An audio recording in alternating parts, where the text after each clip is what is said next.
자, 이어서 2부 심층 인터뷰 시간인데 오늘은 여러분들에게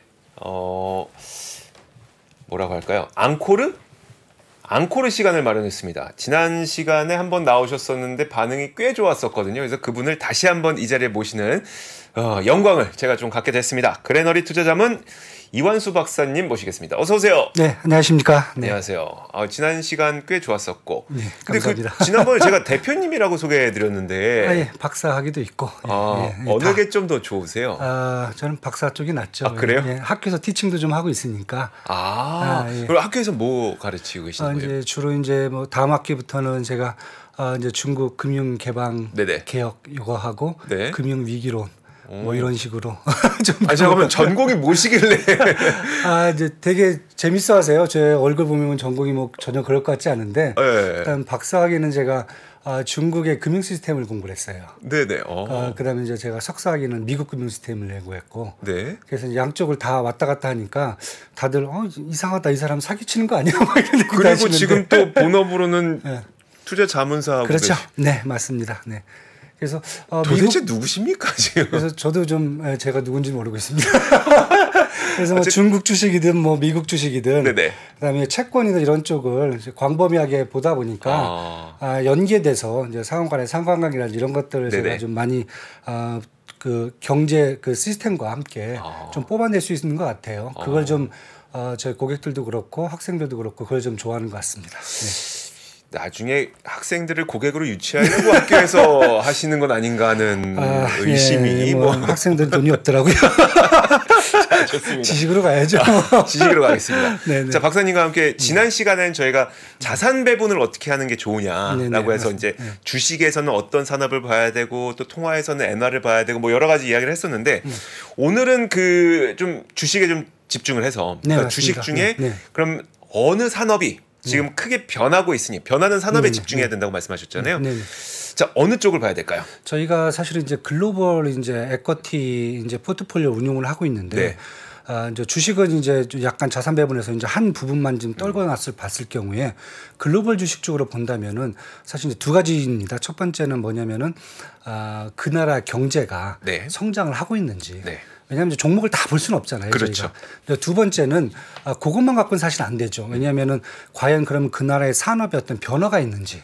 왜냐하면 뭐 국내도 마찬가지잖아요. 주식이 뭐 예를 들어서 외출이 증가한다던가 아니면 무슨 정부의 수혜를 받는다던가 아니면 뭐 적자가 흑자로 바뀐다던가 이런 어떤 이제 모멘텀이 있어야 되잖아요. 근데 국가 단위로 봤을 경우에 사실 산업 구조가 바뀌는 것이 가장 큰 뭐랄까 이제 기업들의 수혜를 우리가 포착할 수 있는 기회다라고 해서 사실 지금 이제 저희가 많이 보는 게 이제 경제 성장률 그다음에 플러스 해갖고 산업 구조의 개편이다.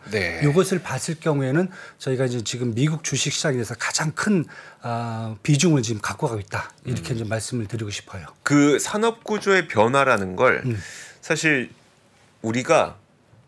제가 이제 산업 기자인데 산업 기자다 보니까 저도 산업 구조의 변화가 일어나는 산업을 계속 찾으려고 노력을 하거든요. 그게 쉽게 눈에 들어오지 않거든요. 지나봐야 돼요. 지나봐야 되는데 그 지나기 전에 좀 이걸 캐치해야 된단 말이에요. 그래서 최근에 제일 잘했던 거는 중장비. 중장비는 확실히 캐치를 했었어요. 미국 시장에서 이게 되게 좋아지고 있더라고요. 그렇죠, 맞습니다. 그러니까 그런 것들을 찾아야 되는데 지금 미국에서는 어떤 걸 보고 계신 거예요? 뭐 전기차, 반도체 이쪽일 것 같긴 한데. 사실 이제 저희는 이제 업종을 바로 직접적으로 이렇게 이제 분석하기보다는 이제 국가의 정책적인 측면을 조금 먼저 봐요. 왜냐하면 그게 산업 구조를 변화를 일으키는데 가장 큰 모멘텀이 될 수가 있거든요. 그래서 미국 같은 경우에는 작년에 사실 다른 것보다 저희가 8월 달에 눈여겨봐야 될 게 반도체 지원법하고 인플레이션 감축법이 통과가 됐어요. 그거에 대해서 이제 뭐 사실 국내에서 봤을 때는 다들 국내 어떤 2차 전지 기업이 뭐가 혜택을 받을 건지 막 이런 것만 생각을 하잖아요.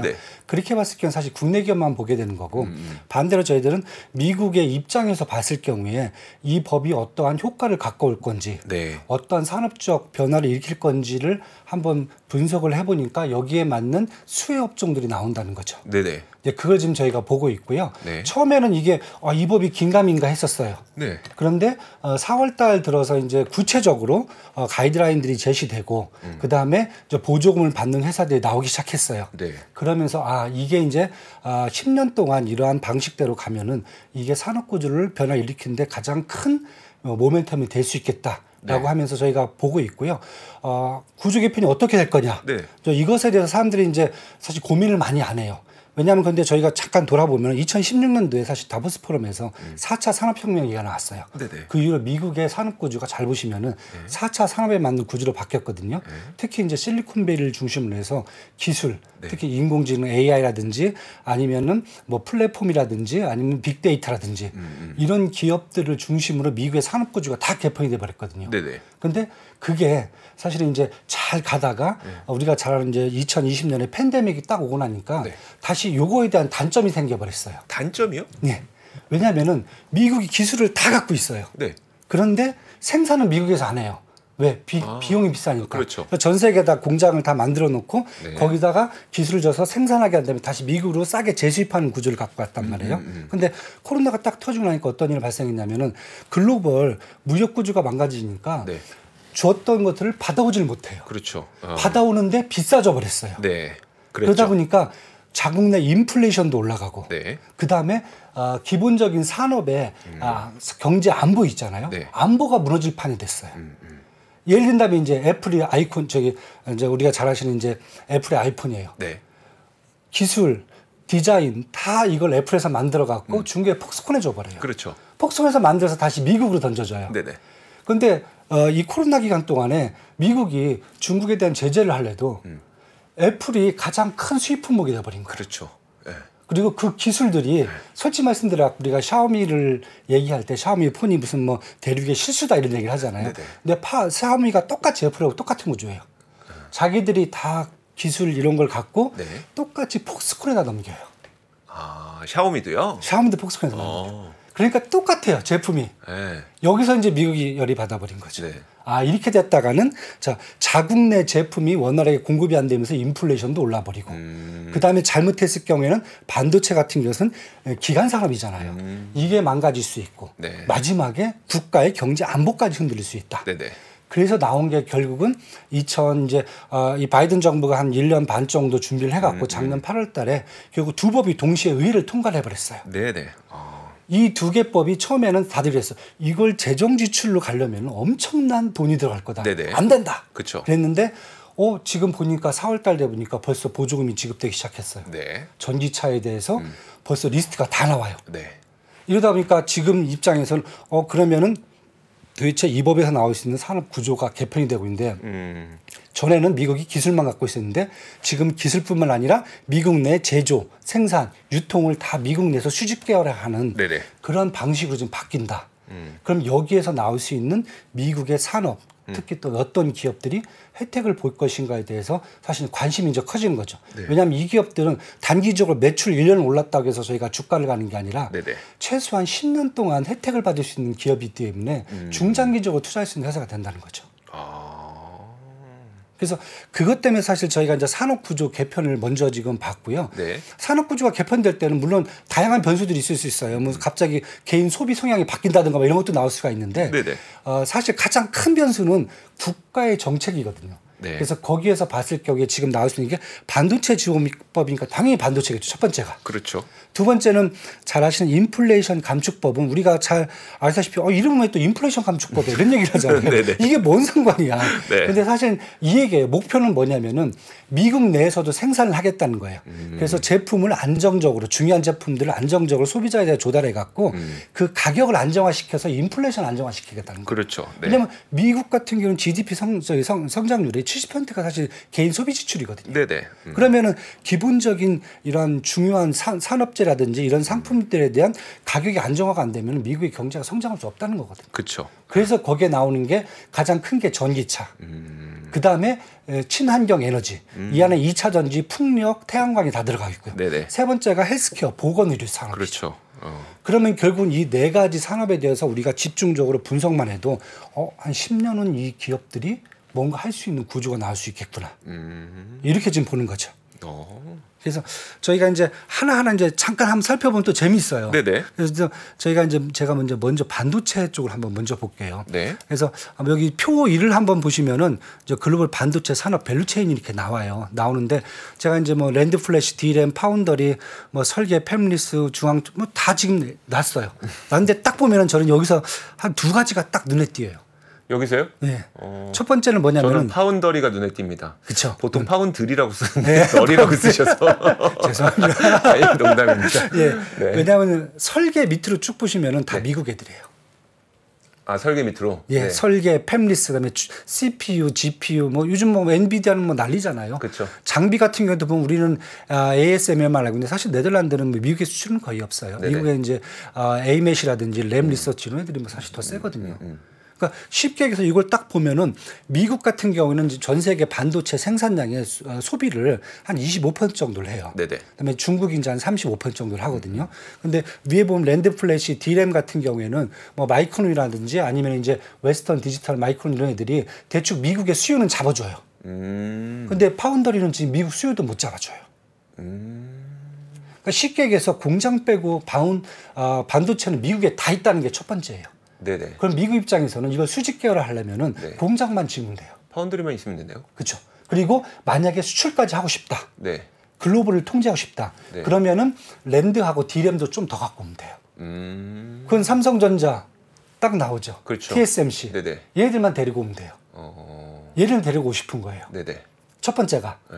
두 번째는 뭐냐면 제가 봤을 때는 왜 공장들이 다 삼성 SK 하이닉스 뭐 이런 애들이 있잖아요. 네. 근데 쟤네들이 보면 다 이제 파운더리, D램, 낸드 플래시예요. 그런데 아까 말씀드린 전 세계 공장 소비량의 35%가 사실 중국이에요, 반도체. 네네. 그렇죠. 그런데 미국 입장에서 딱 봤을 때는 한국이라든지 대만 업체들이 자기들 기술과 장비 이런 걸 다 갖고 와서 중국에 가서 공장을 다 줬어요. 그렇죠. 거기서 장사를 다 해먹어요. 네네. 기분 나쁘죠. 왜냐하면은 미국이 직접 팔면 괜찮은데 네. 그게 자기들 기술 갖다가 돈 버는 애들은 사실 한국하고 대만 기업 애들이에요. 네네. 삼성 시안에 공장이 있고요. 네, 그렇죠. 그다음에 우시 공장이 있고요. SK는 우시에 있고, 그다음에 TSMC는 난징에 있고, 네네. 그다음에 저쪽 UMC 같은 경우에는 우리가 잘 아는 저 밑에 샤먼에 있고, 네. 거기서 나온 매출이 엄청나다는 거죠. 네네. 그러니까 중국의 반도체를 여기서 다 내주고 있어요. 그럼 미국 입장에서 봤을 때는 안보를 자기들이 갖고 와야 될 안보를 얘들이 갉아먹고 있어요. 그렇죠. 그러니까 결국 나오는 게 뭐냐면은 니네들도 다시 미국으로 들어와라. 그리고 중국에서 생산을 스톱해라. 저걸로 봤을 경우에는 중국이 뭐 미국의 경쟁 상대가 된다 반도체 산업에서 네네. 눈에 보이지도 않아요. 그러니까 저희가 생각했을 때 야 중국이 솔직히 얘기해서 뭐 미국의 반도체 산업을 위협하기 때문에 미국이 뭐 푸시라 이 개념은 아닌 것 같아요. 그러니까 미국이 전반적인 글로벌 반도체 산업을 얘네들이 다 관리하고 통제하고 이거 어차피 기반 산업이잖아요. 안보까지 다 책임지려면은 결국 중국에서 생산량도 다 줄여버려야 되고, 네네. 그렇죠? 그게 이제 미국에서 나가는 게 더 좋고, 그 다음에 그것을 담당하고 있는 대만이라든지 한국 기업 같은 경우는 미국으로 지금 끌어 들어가겠다는 거거든요. 이렇게 됐을 경우에 딱 쉽게 생각해서 가장 혜택을 보는 기업들이 누구겠습니까? 미국 기업. 맞습니다. 저희가 봤을 때는 삼성전자, 네. TSMC 아니야. 혜택 볼 수는 있어요. 그러나 가장 큰 혜택은 사실 미국 기업들한테 다 들어가요. 다시 지금 미국에 지금 공장들을 막 짓기 시작하잖아요. 네네. 이렇게 되면은 미국에 있는 팹리스라든지 CPU, GPU 장비사들이 다 또 들어가야 돼요. 그렇죠. 그리고 지금 당장은 저희들 봤을 때는 엔비디아가 지금 대박이잖아요. 네네. 왜냐하면 뭐 거의 GPU를 혼자 독점을 하고 있잖아요. 독점이죠, 독점. 근데 만약에 이쪽 글로벌 반도체 산업 쪽에다가 10년간 보조금이 지급된다. 공장을 만드는 것도 보조금이 지급되는 거고요. 네. 생산을 한 것도 보조금이 지급돼요. 단 조건은 이제 중국서 생산량 다 뭐 5%로 뭐 다 줄여버리고 뭐 장비 수출하면 안 되고, 네. 만약에 수익이 나면 이제 나중에 미국하고 이제 공유를 해야 되고 막 이런 것들 다 있단 네네네. 말이에요. 그런 조건만 충족시켜준다면은 지금 미국의 종합 반도체 회사들이 가장 큰 수혜를 저는 본다고 생각해요. 앞으로는. 당장은 엔비디아예요. 왜냐하면 GPU에 집중을 하고 있으니까. 종합 반도체 회사라고 하면 퀄컴밖에 없지 않아요? 퀄컴인데 퀄컴은 이제 퀄컴이었나? 인텔 아니에요, 인텔? 인텔하고 AMD입니다. 사실 둘이 경쟁 업체예요. 제 말을 좀 실수했는데. 네네. 인텔 같은 경우 일단 하고 AMD는 설계를 기본으로 가요. 네네. 팹리스예요. 그렇죠. 거기에다가 GPU하고 CPU를 다 만들어요, 둘 다. 네네. 물론 이제 여기에 눈에 보이기에는 인텔이 사실은 이제 GPU가 안 보이는데 2019년부터 GPU를 시작을 했어요. 네네. 그래서 이번에 나온 이제 CPU에는 기존의 CPU 플러스 GPU를 합쳐갖고 네네. 새로운 이제 펜티엄급을 만들 정도예요. 네. 그리고 지금 이제 인텔 같은 경우 2025년까지 파운더리 공장을 만들어요. 2나노짜리. 지금 많이 만들고 있더라고요. 막 각국에 만들던데요, 지금? 맞습니다. 뭐 독일. 그다음에 이제 이태리 쪽은 이제 패키지 공장으로 가요. 그렇게 하고 있는데 미국에서도 파운더리 공장을 들어가겠다는 거고 AMD 같은 경우는 지금 다 똑같아요. 네. 거기에다가 마찬가지로 얘들도 지금 파운더리로 갈지 램으로 갈지 디램을 만들 건지 그걸 지금 저울질하고 있어요. 그럼 장기적으로 본다면 저희들은 종합 반도체 회사들이 미국에서 네. 한 10년 동안 중장기적으로 성과를 끌어갈 수 있는 여지가 가장 커 보인다는 거죠.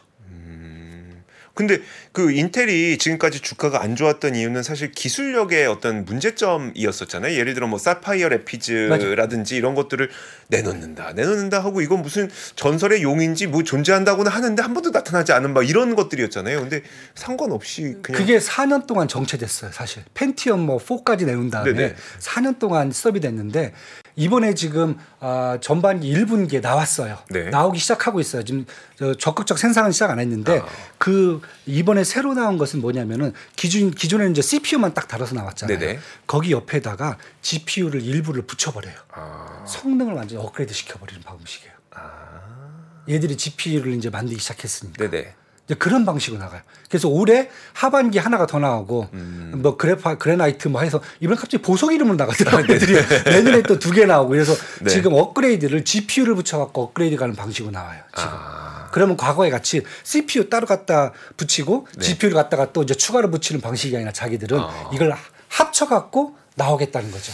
그래요. 그러니까 제가 그 이해는 되겠어요. 그러니까 뭐냐면 논리적으로는 딱 완벽해야지. 네, 네. 보니까 이제 좋아요. 그러다 보니까 미국의 이 반도체 그것도 종합 반도체 기업 설계도 하고 뭐 그렇죠. 그 저기 만들기도 하는 그러니까 파운드리까지 갖고 있는 종합 반도체 기업이 그 수혜를 받을 거라는 그 논리는 이해가 되는데 중요한 거는 항상 우리가 반도체 볼 때마다 그럼 실제로 이들이 고객사가 누구냐를 보잖아요. 예를 들어 이제 네. 예를 들어 삼성전자가 그래요. 좋아요. 막 3나노를 한대요. 한다는데 고객사가 뚜렷하지 않은데 할 수 있는 거 맞아라는 의심을 갖고 있잖아요. 방금 말씀하셨던 것처럼 인텔 좋아요. 막 새로운 거 내놔요. 지금 고객사가 좀 뚜렷하게 있어요? 안 그러면 이게 증명이 안 되니까. 그렇죠. 인텔은 어차피 CPU가 중심이에요. 매출의 50%예요. 이게 지금 사실 이제 PC라든지 이런 태블릿의 네네. 수요 감소 때문에 지금 매출이 떨어진 거예요. 첫 번째가. 네네. 두 번째는 AMD가 치고 올라왔어요. 그렇죠. 경쟁사가. 네네. 요 두 가지 변수인데 그래서 지금 인텔이 그러면은 갖고 하는 이제 비즈니스 모델 그럼 종합 반도체로 가서 파운더리까지 가겠다. 네네. 지금 이런 방식이거든요. 네. 그리고 기존에 이제 CPU 같은 경우는 이제 GPU를 붙여서 더 업그레이드 시켜갖고 그 다음에 AI 센터까지 지금 갖고 있거든요. 네. 클라우드까지. 그러면 결국은 모든 분야에서 보조금을 다 받을 수 있어요. 네네. 이게 핵심입니다. 그렇게 해서 10년 동안 바꾸라면은 이 회사가 달라지는 거죠. 그러네요. 1년도 아니고. 그러네. 그래서 저희가 이제 인텔하고 인텔의 경쟁사의 AMD를 사실 가장 많이 봐요. 물론 이제 요즘 보시면 이제 우리가 ETF들이 있어요. 뭐 타이거 아까 보니까 여기 마크도 붙어 있더라고요. 여기 미국 필라델피아 반도체 나스닥 이건 미국 쪽이잖아요. 리스트 보시면은 AMD하고 인텔 뭐 요즘 비중 확 늘려요. 물론 엔비디아가 가장 상위에 있죠. 그렇죠. 뭐 저거 넣으셔도 좋고. 네네. 저희들은 일단은 장기적으로는 네. 반도체 쪽을 먼저. 왜냐하면 이건 기간 산업에다가 미국이 국가 안보까지 생각하는 문제거든요. 그러니까 옛날하고 틀리죠. 사실 옛날에 네네.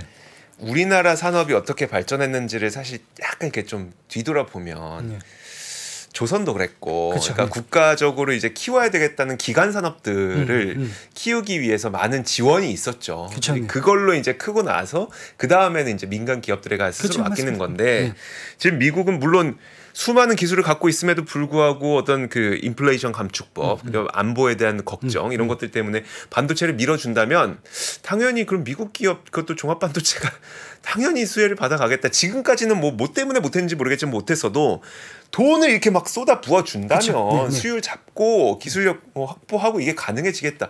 사실 기술이 돈을 만드는 것도 있고 돈이 기술을 만드는 것도 있으니까 가능하겠다라는 생각이 좀 드네요. 그래서 사실 이제 인플레이션 감축법으로 넘어가기 전에 인플레이션 감축법하고 지금 반도체 지원법 반도체 지원법 두 개 특징이 뭐냐면은 기존하고 틀려요. 왜냐하면 기존의 법들은 차별화되어 있는데 이것들이 기존의 법들은 규제예요.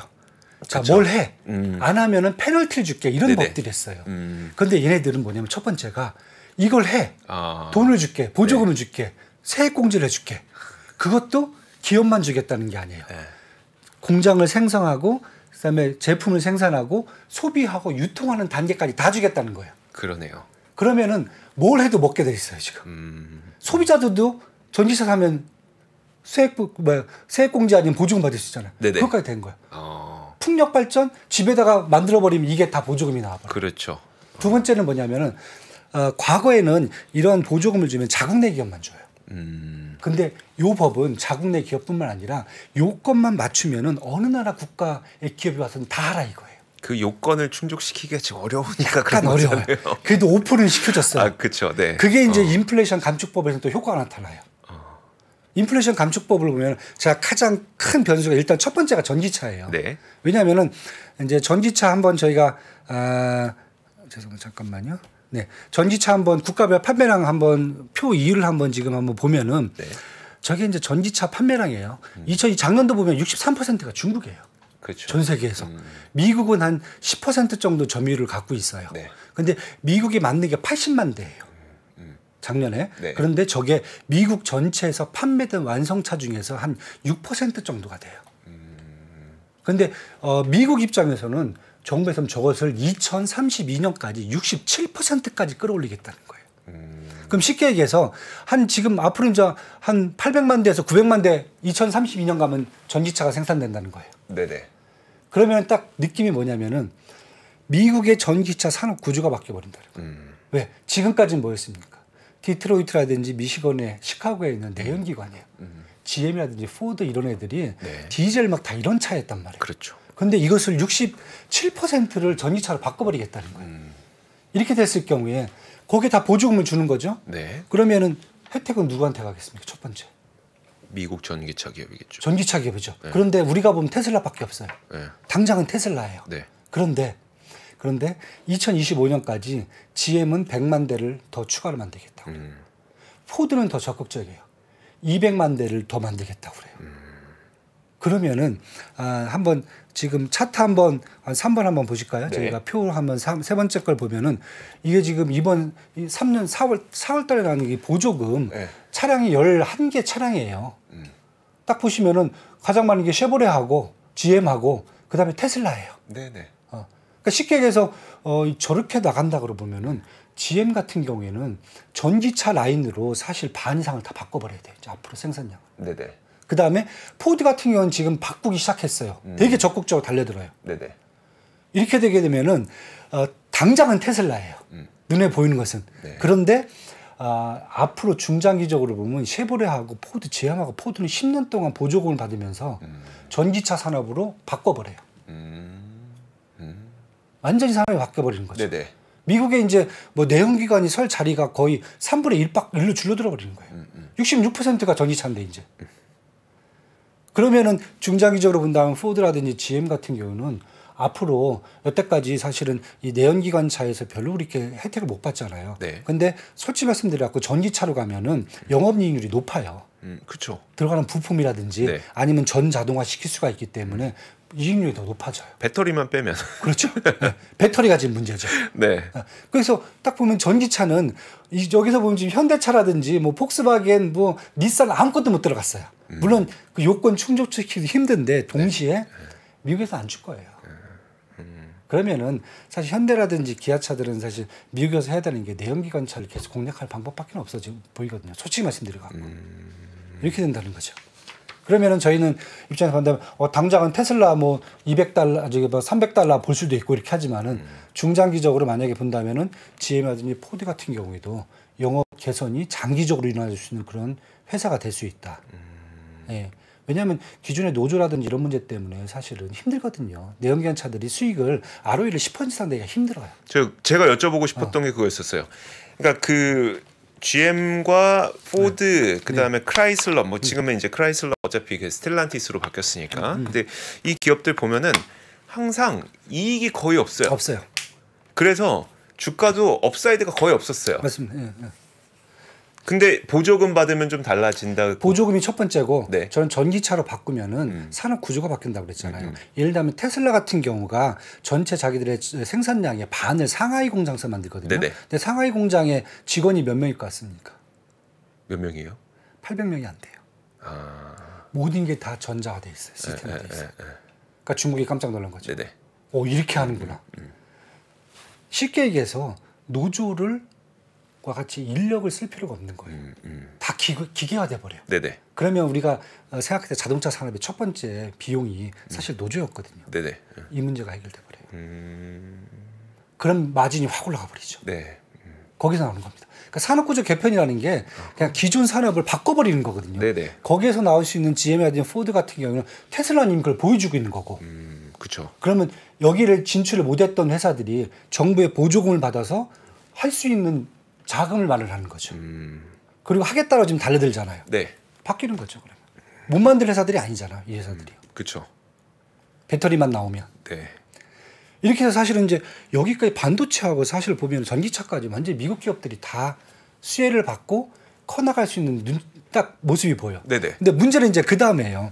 그 다음에 뭐냐면 이제 우리가 친환경 산업 같은 경우가 이제 친환경 에너지. 박사님, 친환경 중에 네. 에너지니까 사실 에너지니까 네. 이거 저희 입장에 좀 맞춰서 그렇죠. 2차 전지로 한번 가보시죠. 그렇죠. 2차 전지만. 왜냐하면 태양광은 이미 중국 업체들이 다 선점을 해버렸어요. 네네. 그래서 저희들이 사실 이제 뭐 한화 솔루션이라든지 네네. 아니면 OCI가 뭐 잠깐 명함 내밀 정도인데 미국이 이걸 다 인정해줬어요. 그런데 이제 우리가 보는 게 이제 뭐냐면 2차 전지란 말이에요. 네. 그래서 표 한번 5를 보시면은 여기 보시면은 이게 이제 2차 전지 배터리 네. 저 생산량이에요. 중국이 65%예요. 그렇죠. 한국이 30%. 자, 중국이 65%인데 여기서 보면은 다 내수예요, 중국은. 근데 한국은 사실은 거의 대부분이 수출용이에요. 그렇죠. 그러다 보니까 한국이 미국에서 이 배터리 산업을 구축해주기가 되게 용이한 거예요. 왜냐하면 미국은 배터리라든지 이런 2차 에너지에 관련되어 있는 산업이 잘 구축이 안 돼 있어요. 없죠. 그럼 이것은 이제 외부 국가 기업에다 맡긴 꼴이 되는 거예요. 지금. 그래서 저희들은 우리가 독점할 수 있겠구나. 지금 이 생각이에요. 네. 뭐 이미 뭐 잘 알다시피 LG 에너지 솔루션 지금 공장 2개는 이미 운용 중인데 4개를 더 만들어요. 네네. 그래서 SK 오늘 하나가 있는데 5개를 더 만들어요. 2025년, 2026년까지 맞춰요. 네네. 그런데 여기서 나오는 게 뭐냐면 첫 번째가 LG 에너지 솔루션은 다 GM하고 합작이에요. 나머지 만드는 게. 네네. 그러니까 GM이 100만 대 만든다고 했잖아요. 네. 그거에 맞춰주는 거예요. 그 다음에 SKO는 포드하고 지금 계약이 돼 있거든요. 네. 포드가 200만 대 더 만들고 했잖아요. 거기에 2026년까지 맞춰줘요. 배터리 생산량을. 네. 그러니까 지금 현대차가 좀 문제가 돼 있지만은 중국 차들 보면 비아디라든지 아니면 북경자동차, 상해자동차, 지자동차 같은 경우는 자체적인 배터리 회사들이 다 있어요. 그래서 우리가 처음엔 독점을 생각했는데 첫 번째가 네네. 지금 일단은 그렇게 구축하고 가는데 하나가 지금 뭐가 변수가 생겼냐면 중국 업체들이 사실은 수출을 거의 없었는데 이번에 중국에다 배터리 공장을 만들기 시작한 거예요. 네. 첫 번째가 CATL이 그렇죠. 포드하고 지금 4월 달에 사실은 인가를 받았는데 이게 연방정부가 아니에요. 주정부예요. 그렇죠. 네. 연방정부 보조금보다 주정부 보조금보다 똑같다는 거예요. 금액도 같아요? 거의 비슷해요. 두 번째는 뭐냐면은 우리 테슬라는 LG 거 안 쓰잖아요. 네네. 저기 CATL 거 쓰잖아요. 네. CATL하고 공장을 지금 추진해요. 미국에다가 자기들이 만들겠다 이거예요. CATL은 기술만 달라. 네네. 이겁니다. 네. 그다음에 이제 지난주에 또 하나 발표난 게 지금 고션이라고 그쵸. 이제 꾸어스원이라고 이제 한 거시안이라고도 하고요. 네. 뭐 우리나라 국헌이라고 돼요. 국헌 테크나를 쓰는데 한 6위 정도, 7위 정도 돼요. 네. 얘네들 같은 이제 폭스바겐 쪽에 상해 공장에다 다 납품한 애들이거든요. 얘들은 연방 정부가 허가를 해줬어요. 지금 과연 그랬어요. 이게 뭐가 문제가 돼 있나? 왜냐하면 중국의 업체들 막 관리하겠다고 그랬는데 이게 네네. 뭐가 문제일까? 이것에 대해서 지금 한국에서는 그럼 우리의 독점이 깨지는가? 이게 첫 번째고, 두 번째는 왜냐하면 배터리 생산 방식이 틀려요. 국내 건 어떤 건지 잘 아시잖아요. 네네. 예, 국내가 지금 쓰는 배터리 방식 같은 경우에는 3원계. 예. 지금 이제 NCM이에요. 네. 니켈, 코발트, 망간이고 중국 애들은 LPL이에요. 리튬, 인산, 철 방식이거든요. 그쵸, 양극재를. 네. 그러다 보니까 중국계 사실은 가성비가 좋아요. 그쵸. 안정성하고 네. 가격이 30%가 싸요. 대신에 이제 무슨 에너지 밀도는 약간 떨어지겠죠. 네. 그것을 사실 테슬라가 맛을 봤기 때문에 테슬라는 사실은 중국이 하고 있는 그 LPF 방식을 사실 선호하고 LFB요. 네. 그래서 사실 이렇게 보면은 배터리 가격만 30%가 다운돼 버리면은 한국 거 써갖고 보조금 받나? $7,500잖아요. 최대 받을 수 있는. 네네. 똑같아요. 값이 소비자 입장에서는. 네네. 그러니까 지금 미국에서도 지금 고민스러워지는 거죠. 여기에는 이제 최근 들어서 잘 보시면은 미국 바이든 대통령이 중국하고 우리는 디커플링이 아니라 디리스크다라고 얘기했어요. 그러니까 따로 가는 게 아니라 우리가 여태까지 중국에 의존했던 비중을 줄이겠다. 그러니까 너희들하고 관계를 끊는 게 아니다. 이번에 지금 사실은 주말에 있었던 지금 외무장관 회의에서도 그 얘기가 나왔거든요. 네네. 그렇다고 보면은 미국이 그러면은 한국에 또 독점을 주는 것을 또 원치 않을 수도 있다. 솔직히 말씀드려 갖고. 네. 그다음에 중국 쪽을 또 어느 정도 화해 개선으로 갈 수도 있는 분위기도 나오고 거기에다가 소재 쪽에서는 반도체라든지 2차 전지는 일본도 만만치가 않거든요. 그쪽 것까지 다 받아주는 게 아닌가. 그래서 한국 같은 경우 2차 전지가 있겠지만은 지금 저희가 봤을 때는 한 6년치, 7년치 앞으로 이익 전망치 지금 다 끌어와서 지금 주가가 맞춰져 있는 것 같아요. 네네. 근데 이게 이제 시간이 지날수록 이제 정상화가 되겠죠. 그런데 상단으로 더 올라갈 수도 있겠지만은 네네. 밸류에이션은 그걸 반영을 못할 수 있다. 그런 리스크가 있다고 저희는 지금 보고 있습니다. 진짜 주문은 6년치, 7년치가 다 밀려 있는 건 사실이고. 그렇죠. 네. 진짜 그때까지 먹거리 있는 그렇죠. 것도 사실이고. 사실이에요. 맞아요. 그런데 그 다음에 지금 문제인 거예요. 왜냐하면 테슬라를 결국 우리가 못 잡잖아요. LG 엔솔도 마찬가지, SK도도 테슬라는 결국 못 잡았어요. 그러면서 이제 얘기하는 게 다들 그런 얘기예요. 야, 그러면 이게 과연 미국이 정부가 10년 동안 이걸 해줄 수 있는 게 되냐? 왜냐? 바이든 대통령 만약에 내려가면은 네네. 끝나는 거 아니야? 이런 얘기를 해요. 근데 이건 좀 초당적인 합의였었잖아요. 맞아요. 그게 사실 중요합니다. 왜냐하면 잘 보시면은 자동차, 전기차하고 배터리는 네. 시카고부터 시작해서 디트로이트 딱 이쪽 동부 쪽이에요. 그다음에 반도체라든지 풍력, 태양광은 다 남부 쪽이에요. 네네. 여기가 뭡니까? 러스트벨트잖아요. 그렇죠. 공화당 네. 지역이에요. 그러니까 결국은 민주당에서 발의를 했지만은 공화당 의원들 같은 경우는 자기 입장에서 너무 좋은 거예요. 그렇다고 보면은 사실 바이든 대통령이 조금 내려간다 하더라도 이 정책적으로 이 정도는 가지 않겠네. 그래서 저희들은 조금 이제 그런 쪽에 주식을 좀 더 보시는 게 어떻겠는지. 이제 뭐 저희는 이제 물론 포트폴리오에 그렇게 투자를 좀 하고 있고요. 네네. 예, 그렇게 좀 저희가 보고 있습니다. 물론 이제 그런 말씀이시잖아요. 우리나라 기업들이 기술력 좋은 것도 인정하고 그리고 요즘에 뭐 현대차랑 기아도 지금 작년에 세계 판매량 3위를 했으니까 얼마나 뛰어난 겁니까? 그렇죠. 대단한 거죠. 그렇긴 한데 어쨌든 미국 입장에서 보조금을 주는 기업이 누구인지를 생각해 보자. 그렇죠. 맞죠. 그걸 말씀하시는 거잖아요. 그렇죠. 그래서 결국 산업 구조가 어떻게 개편될지를 보면은 이제 우리가 이제 글로벌 투자를 할 때는 이제 한국 입장에서 글로벌 투자를 하면 안 되고 이제 어디서 이제 모멘텀이 나오는지 이제 그걸 보는 게 중요하지 않겠느냐. 그러니까 여러분들 오해하지 마세요. 이게 되게 예민하거든요. 예민할 지금? 수가 있어요. 그러니까 되게 예민한데, 그러니까 지금 한국 기업들이 뭐 못하고 이런 문제가 아니라 한국 기업들은 이제 그렇게 미국이 정부 입장에서 미국 기업들에게 보조금을 주려고 하는 이런 산업 구조 속에서 어떻게 파고들어야 되는지를 고민해야 될 만큼 되게 어렵긴 한데 그걸 잘 파고들고 있는 상태예요. 어쨌든 그렇지만 우리가 투자하는 입장에선 그러면 미국이 보조금을 누구에게 줄 것인가를 생각해서 거기에 투자해보자. 그렇죠. 가장 수혜가 누구한테 가는지 전해 주신 거니까요. 알겠습니다. 알겠습니다. 자, 그레너리 투자자문 이완수 박사님과 함께 두 번째 시간 가져봤습니다. 고맙습니다. 네, 감사합니다. 장 시작 전부터 종료까지 쏟아지는 수많은 뉴스와 정보들. 이 중에서 어떤 것이 투자에 정말 도움이 되는 정보일까요? 3프로의 증시 셔터맨 박근영 마스터가 직접 정보를 선별하고 투자의 힌트를 드립니다. 시간도 아끼고 투자 아이디어도 얻는 시간, 박근영 부장의 마켓 힌트와 함께 하세요. 자세한 사항은 3프로 TV 앱과 홈페이지를 확인하세요.